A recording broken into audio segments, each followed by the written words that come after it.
Mesdames, Messieurs, bonjour, bienvenue au 13h sur Canal 2 International. Voici les principales articulations. Célébration de la 86e vie de Njoya, le roi le plus célèbre de l'histoire des Bamoun. C'était le 86e anniversaire célébré cette semaine à Fumban. C'est le plus célèbre justement de la dynastie Bamoun, puisqu'il s'agit de Njoya. Il accède au trône à l'âge de 15 ans. Très vite, le jeune roi se fait remarquer par ses nombreuses inventions, telles l'écriture Bamoun, le moulin à écraser l'immense palais des rois Bamoun, entre autres. On reviendra sur cette actualité dans quelques secondes. On parle également des infrastructures sportives devant abriter la Coupe d'Afrique des Nations 2021. Eh bien, le ministre en charge des sports et de l'éducation physique vient d'achever une visite de ces infrastructures dans la région du Nord Cameroun, où il invite toutes les entreprises à accélérer le pas afin que les émissaires de la CAF qui viendront en octobre prochain puissent rentrer avec une image positive du Cameroun. On parle également de culture dans ce journal. Depuis 2 jours à Douala, la première édition de l'exposition artisanale bat son plein. Une centaine d'artisans venus d'horizons divers justement exposent leur savoir-faire. Une initiative de la commune d'arrondissement de Douala-Premier avec le soutien de la délégation départementale, des petites et moyennes entreprises de l'économie sociale et de l'artisanat.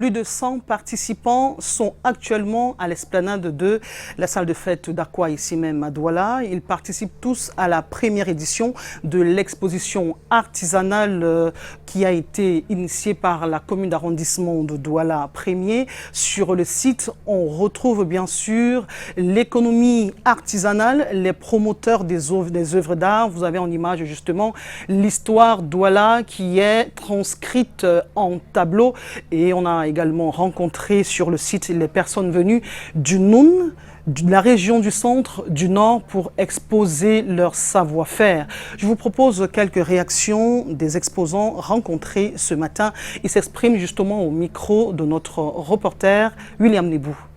En train de customiser des sandales.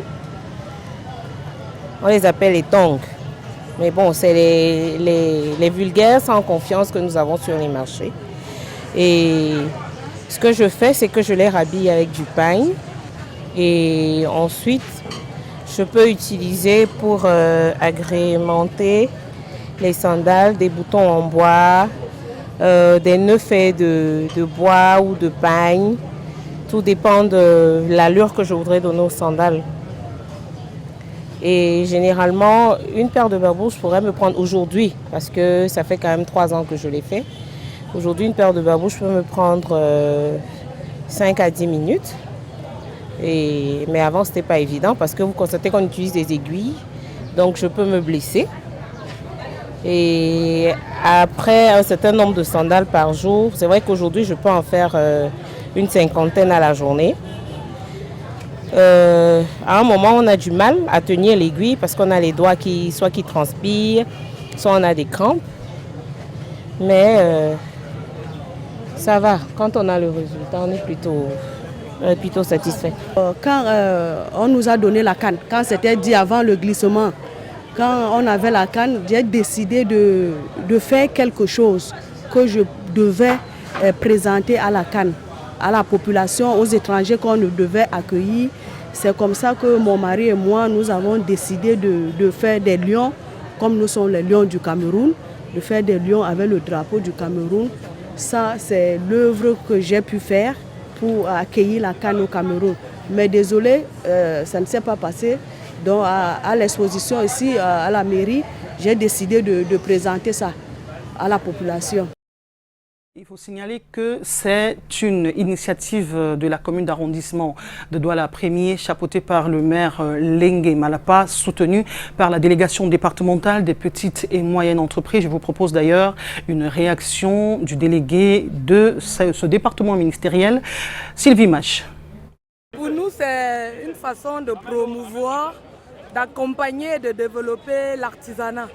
Vous savez, l'artisanat, c'est comme la cheville ouvrière de toute économie, de tout développement économique. Tout à l'heure, je vous ai parlé de plusieurs types d'artisanat. On a l'artisanat d'art, l'artisanat de production et l'artisanat de service. Vous avez vu, tous ces types d'artisans sont représentés ici dans notre stand. Et je dis surtout chapeau à Douala Premier pour l'appel de balle lancé qui a été répondu de façon affirmative. Et j'exhorte toutes les autres communes d'emboîter le pas et de faire comme Douala Premier. Sylvie Maché-Njongouet, déléguée départementale des petites et moyennes entreprises de l'économie sociale et de l'artisanat. Je vous annonce en titre la célébration du 86e anniversaire de la mort du roi Njoya, le roi le plus célèbre de la dynastie Bamoun. Il accède au trône à l'âge de 15 ans et très vite le roi se fait remarquer par ses nombreuses inventions telles l'écriture Bamoun, le moulin écrasé, l'immense palais des rois Bamoun, entre autres. 86 ans après sa mort, sa descendance a choisi de lui rendre un vibrant hommage et la rencontre a regroupé les forces vives de la ville de Foumban et surtout les ministres de culte qui ont tenu à prier pour le repos de l'âme de ce génie. Occasion idoine pour Sa Majesté El Hadj Ibrahim Bombo Njoya de prodiguer quelques conseils aux personnes démunies et aux personnes nécessiteuses. Nous y reviendrons dans nos prochaines éditions. Nous restons en culture avec l'annonce du rappeur belge. Il s'appelle Damso, qui est annoncé au Cameroun pour le mois de juin. Donc, à partir de demain, pour un spectacle à Douala. Il est originaire du Congo et fait la fierté du rap. Nouvelle génération avec des millions de fans sur la toile. Yasser Trésor Tanon.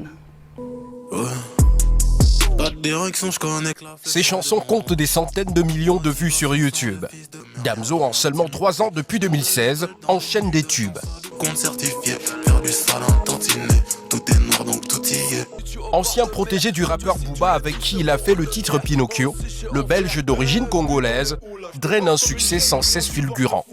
Avec des intouchables comme Omar, capitale 9 de nouveau flow. La conférence de presse donnée ce jour à Douala par Y-Prod en dit long sur le choix de cet artiste pour son premier concert au Cameroun le 29 juin prochain.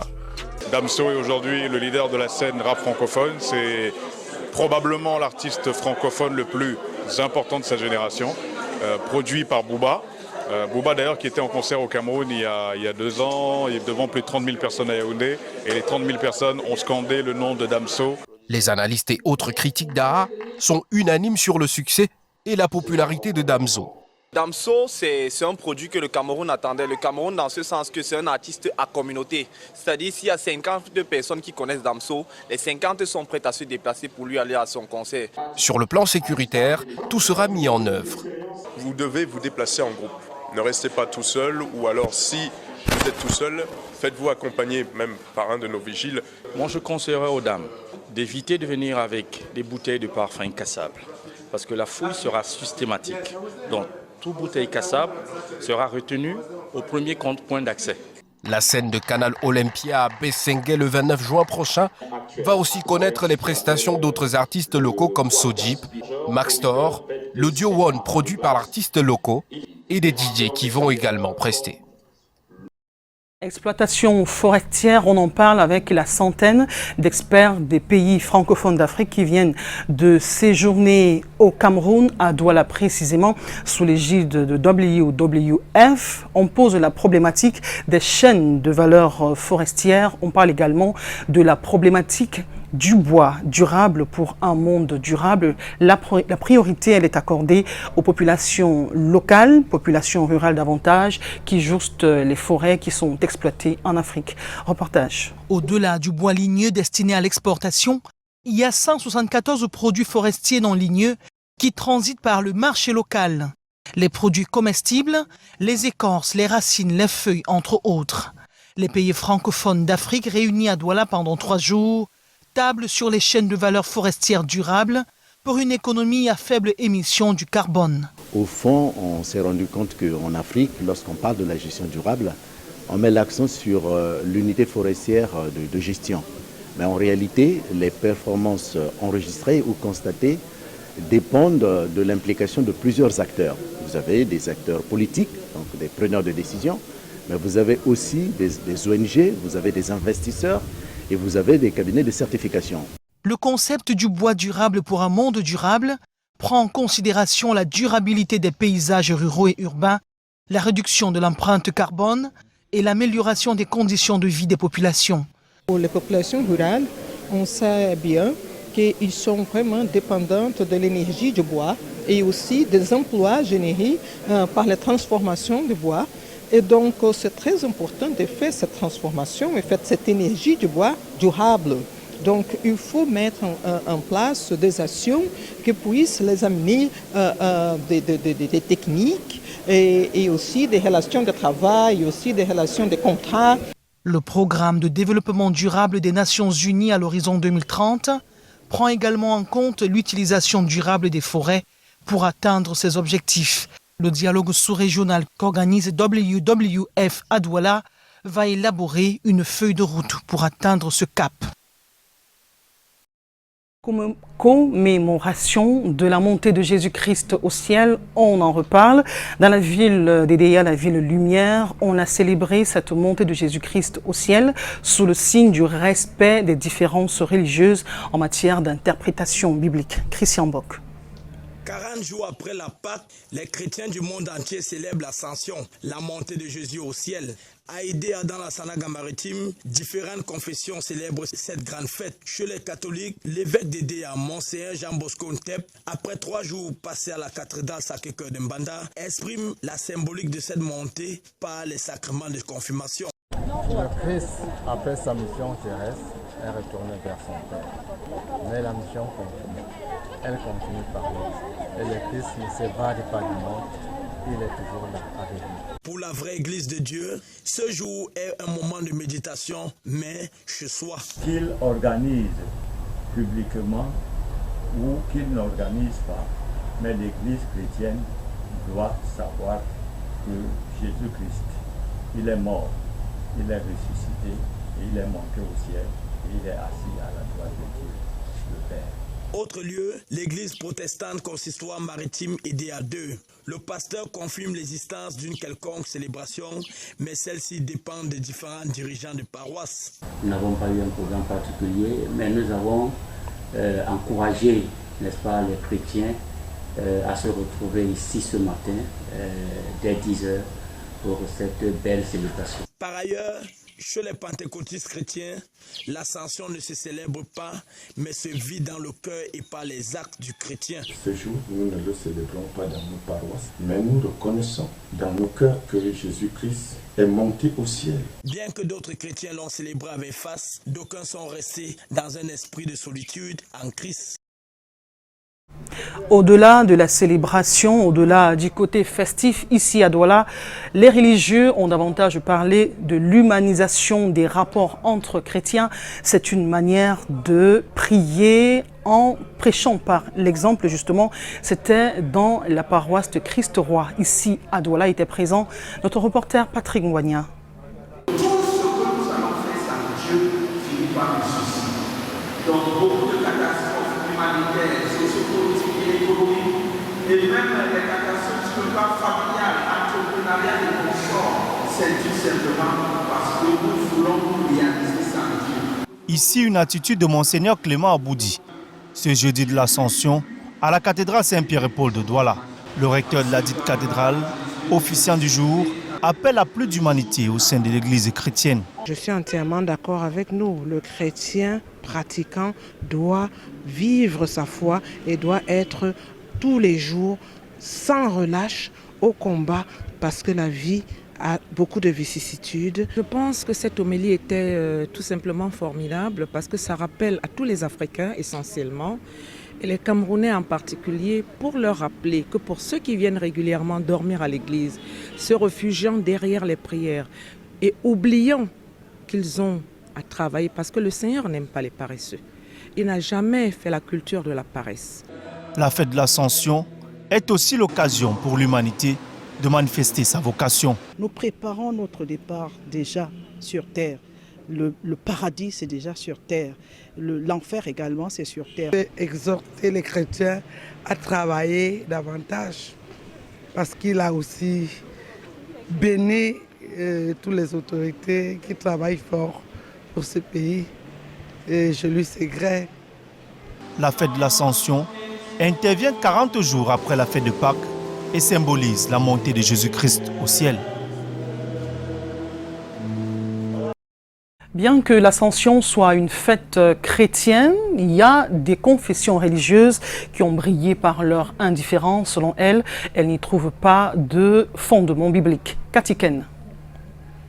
Jésus s'en est allé devant ses apôtres. Les Saintes Écritures disent qu'il reviendra de la même manière qu'il s'en est allé. Mais cette ascension donne lieu à une célébration pour les chrétiens. Quand le chrétien fait quelque chose, c'est parce que la Bible lui dit « fais ceci » ou la Bible lui montre un exemple. Mais quand on regarde dans la Bible, on ne trouve donc aucun exemple d'ascension fêtée. Bon, par les premiers chrétiens. Bertin Zengue est ancien. À la mission du plein évangile, l'ascension n'est pas un moment de célébration. Nous ne la célébrons pas. Attendre son retour en faisant exactement ce que nous a demandé de faire, en mettant en pratique ses commandements. À l'église apostolique, l'assemblée de Newbel est vide en cette matinée. L'ascension n'est pas à l'ordre du jour. Tout à côté, la mission de la réconciliation, nous retrouvons Pasteur Pierre en pleine prière pour la paix au Cameroun. La prière, c'est pour toutes les familles, parce qu'il est élevé pas pour une personne, c'est pour les familles, c'est pour tout un peuple. Et en ce moment, au Cameroun, nous sommes en train de vivre des situations très malheureuses et nous avons besoin de prières. Cette journée fériée est l'occasion de mieux préparer les événements religieux à venir. Nous préparons un séminaire en prélude de la Pentecôte pour fêter le retour du Saint-Esprit sur la terre. Jésus s'en est allé devant ses apôtres. Les Saintes Écritures disent qu'il reviendra de la même manière qu'il s'en est allé. Mais cette ascension donne lieu à une célébration pour les chrétiens. Quand le chrétien fait quelque chose, c'est parce que la Bible lui dit « fais ceci » ou la Bible lui montre un exemple. Mais quand on regarde dans la Bible, on ne trouve donc aucun exemple d'ascension fêtée. Bon, par les premiers chrétiens. Bertin Zengue est ancien. À la mission du plein évangile, l'ascension n'est pas un moment de célébration. Nous ne la célébrons pas. Attendre son retour en faisant exactement ce que nous a demandé de faire, en mettant en pratique ses commandements. À l'église apostolique, l'assemblée de Newbel est vide en cette matinée. L'ascension n'est pas à l'ordre du jour. Tout à côté, la mission de la réconciliation, nous retrouvons Pasteur Pierre en pleine prière pour la paix au Cameroun. Il faut signaler que la fête de l'Ascension précède celle de la Pentecôte qui est dans une semaine seulement, qui consacre également l'envoi de l'Esprit Saint sur les apôtres pour les fortifier dans leur mission évangélisatrice. On parle de Paraclet. La suite de ce journal, c'est en société. Nous nous rendons dans la ville de Kribi, précisément au marché Kolbuten, où des petits lacs ont fait leur lit à la suite des pluies torrentielles. Les populations, notamment les commerçants de ce centre marchand, implore l'intervention urgente des forces de maintien de l'ordre et surtout les forces chargées d'aménager la ville, non seulement pour traquer les personnes qui en profitent pour leur voler leurs biens, mais également pour dégager ces lacs avec la construction des drains pour faire circuler ces eaux. Reportage. Ces commerçants n'arrivent plus à écouler leurs marchandises. Ici au marché de Nkolbiten à Kribi, les inondations causées par le retour des pluies refoulent des clients. La situation dure depuis plusieurs jours déjà. Des grincements de dents sont devenus fréquents par ici et la communauté urbaine est pointée du doigt. Ça rend la ville sale. Il faut que le délégué lui-même doit descendre sur le terrain pour voir la situation de cela. Il faut franchement que l'entrée du marché doit être propre. Quand c'est comme ça, aucun commerçant n'entre dans le marché. Le marché est sale, il n'y a même pas possibilité. Beaucoup depuis le matin, il n'y a rien vendu. Il y a mes papas qui sont pourris, qui ont laissé sur la table. Et on a coupé le ticket. Ils sont venus couper le ticket. Ils viennent couper le ticket. Regarde comment l'eau est partie. Dès qu'il pleut ici, nous on ne vend pas. À qui la faute? qui la faute? Ce sont les gens de la communauté.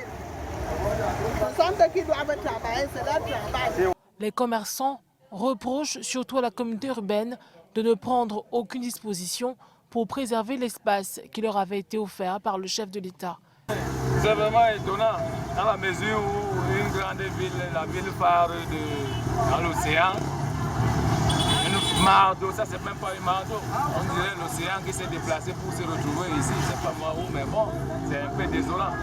En attendant que des mesures soient prises, certains commerçants ont préféré fermer boutique et conserver leurs marchandises ailleurs. Installation anarchique des marchandises aux abords de la chaussée à Douala. C'est un phénomène inscrit dans le jargon du désordre urbain et sur le terre-plein central. On remarque également la circulation des engins à deux roues. C'est l'incivisme routier qui commence à prendre du galon dans la capitale économique du Cameroun. Constant fait par Katiken. Le chauffeur de ce véhicule est stationné sur le passage clouté depuis une trentaine de minutes. Interpellé sur cet arrêt, il gesticule et feint d'ignorer la gravité de cet acte. L'incivisme des usagers de la route est une triste réalité au Cameroun, perceptible le long des axes routiers. La campagne lancée ce matin à Douala a permis à Sisal de vivre ces inconvénients. Des voitures qui ne s'arrêtent pas au feu rouge, des voitures qui klaxonnent les piétons lorsqu'ils ont le droit de traverser, des motos qui roulent de manière totalement anarchique. Pendant des heures, ces jeunes hommes et femmes, regroupés autour de la plateforme Civism Saves Life, ont sensibilisé les usagers de la route au respect des règles. Nous constatons systématiquement que les ceintures de sécurité ne sont pas mises. Nous les invitons gentiment et poliment à mettre leurs ceintures de sécurité en leur rappelant ce qui est une évidence. La ceinture sauve des vies. En cas d'accident, ça sauve des vies. Automobilistes, mototaximens et piétons reçoivent des dépliants sur lesquels on retrouve des consignes de sécurité. Certaines personnes adhèrent et d'autres pas. Parce que la plupart nous posent des questions, c'est pourquoi, est-ce que c'est vous qui allez changer le Cameroun? Ce que nous voulons, c'est changer des mentalités. Victime d'un accident de la route, Orly Bela s'est joint à cette plateforme pour servir d'exemple et montrer les dangers et les conséquences de l'incivisme routier. C'était dû à un mauvais dépassement. Donc suite à cet accident, j'ai accepté d'adhérer à Sisal pour éviter que d'autres personnes se retrouvent dans ma situation parce que c'est difficile d'un moment à un autre de se retrouver en situation de handicap. Le civisme sauve des vies. C'est un message que Sisal entend transmettre aux usagers de la route au Cameroun. L'éducation, l'instruction sauve également les vies. C'est ce que l'ONU Femmes, avec le concours du gouvernement camerounais, s'attelle à faire dans la région de l'Est Cameroun. Les jeunes filles qui sont arrivées dans cette région, fuyant la guerre dans leur pays, notamment en République centrafricaine, depuis 2013, je l'ai dit, souffrent de la sous-scolarisation et désormais des plateformes sont mises sur pied, sont développées à l'effet de permettre à cette couche de la population d'accéder au savoir. Reportage. La jeune fille réfugiée n'arrive pas à se prendre en charge, encore moins trouver une place dans la société. Ceci est dû à l'absence d'une éducation de qualité. À ONU Femmes, avec les machines qu'on nous a données, je vais apprendre la couture pour être une bonne dame demain. ONU Femmes et le gouvernement camerounais, à travers le ministère de la Promotion de la Femme et de la Famille, lance le programme d'éducation de seconde chance et de formation professionnelle dans la région de l'Est. Education, c'est un projet qui est exécuté dans 6 pays et financé par Bill & Foundation. Et le Cameroun, c'est le seul pays du monde qui exécute ce projet. Le projet cible 100 000 personnes, femmes et jeunes femmes qui ont à partir de 15 à 25 ans au Cameroun. Et ça va être exécuté dans 3 régions au Cameroun. La formation de ces jeunes filles réfugiées sera axée sur les activités agropastorales et la couture. 24 machines à coudre ont d'ailleurs été remises au Centre de promotion de la femme et de la famille de Berthoin. Pour avoir reçu toutes ces machines que vous voyez portées là, et je crois que ça va aller très très loin dans la lutte contre la pauvreté. Cette phase pilote va durer 3 mois. Les pouvoirs publics et son partenaire au développement comptent former au moins 10 000 jeunes dans les régions de l'Est, de l'Adamawa et de l'extrême nord. La dépouille d'Étienne Tshisekedi, l'opposant emblématique du Congo, est arrivé à l'aéroport international de Kinshasa hier et aujourd'hui même se déroulent ses funérailles. Sa dépouille est exposée au stade des Martyrs où ses partisans, sa famille viennent lui témoigner un dernier hommage. Il faut signaler que la dépouille d'Étienne Tshisekedi est restée dans un funérarium en Belgique pendant 27 mois du fait d'un désaccord entre la famille et le gouvernement Kabila. Et c'est actuellement que sa dépouille revient alors que son fils Félix Tshisekedi a cédé au pouvoir il y a seulement quelques mois et le gouvernement congolais a réservé 3 jours de deuil national pour celui qui est qualifié de père de la démocratie dans ce pays du bassin des Grands Lacs. Son inhumation est prévue demain. La suite du journal, c'est en sport. On parle de la visite du ministre en charge des sports et de l'éducation physique, le professeur Narcisse Mouelekombi, qui vient d'achever son séjour à Garoua. Il a rencontré les entreprises en charge de la construction des stades qui devraient abriter la Coupe d'Afrique des Nations en 2021. Justement, il leur a demandé d'accélérer les travaux afin que les émissaires de la Coupe de la CAF qui viendront contrôler les chantiers en octobre prochain repartent avec une bonne impression du Cameroun, une impression qui garantit au Cameroun la possibilité d'abriter la prochaine Coupe d'Afrique des Nations de football. Junior Ossin. Le patron des sports et de l'éducation physique du Cameroun, Narcisse Mouelekombi, en visite d'inspection des différentes infrastructures sportives à Garoua, localité pressentie pour abriter l'une des poules du championnat africain des nations en 2020. Premier arrêt dans cet hôtel de 70 chambres, puis direction stade Omnisport Rumdeadja. Ici, les travaux évoluent dans le temps et seront livrés d'ici octobre. Le stade Rumdeadja de Garoua est presque prêt et on peut se rendre compte qu'une fois la pose du tartan sur la piste d'athlétisme exécutée, une fois qu'on a fini d'enlever les échafaudages sur la tribune ouest et poser les sièges, on est certain qu'à la fin du mois de juin, on peut commencer à jouer au foot dans ce stade Rumdeadja. Présentement, nous sommes pratiquement à 90% d'exécution des travaux et les différentes tribunes sont presque achevées, notamment la tribune nord, dont les travaux de finition sont déjà terminés et les chaises sont déjà pratiquement posées et le tour qui va porter l'écran géant. Les gradins, la pelouse, les cabines de reportage et du stade annexe sont en grande partie achevés. À quelques mètres de là, le stade Réré, construit par l'entreprise Prime Potomac. De grands travaux sont à faire sur la pelouse. Idem à l'hôtel Benoué, composé de 100 chambres. Ici, c'est timidement que les travaux reprennent, faute d'ouvriers. Le ministre laisse des consignes et la visite va se poursuivre à l'hôtel Plaza et au stade Coton Sport de Garoua, où la pelouse est en train d'être retirée pour être réinstallée. Le ministre Narcisse Mouelekombi va se rendre également à l'hôpital régional de Garoua et faire le tour de quelques hôtels de la ville. Une visite qui va s'achever par une séance de travail. Le constat que nous avons fait, c'est qu'il y a une évolution, il y a des avancées, il y a eu, certes, un arrêt des travaux, dans certains cas, un ralentissement dans d'autres, une continuité, une continuation des travaux dans d'autres, mais nous nous réjouissons globalement de la reprise des travaux sur l'ensemble des sites. Les dernières recommandations sont celles adressées à l'entreprise Prime Potomac, qui a 2 stades d'entraînement à refaire avant l'arrivée de la première mission de contrôle de la CAF fixée au mois d'octobre.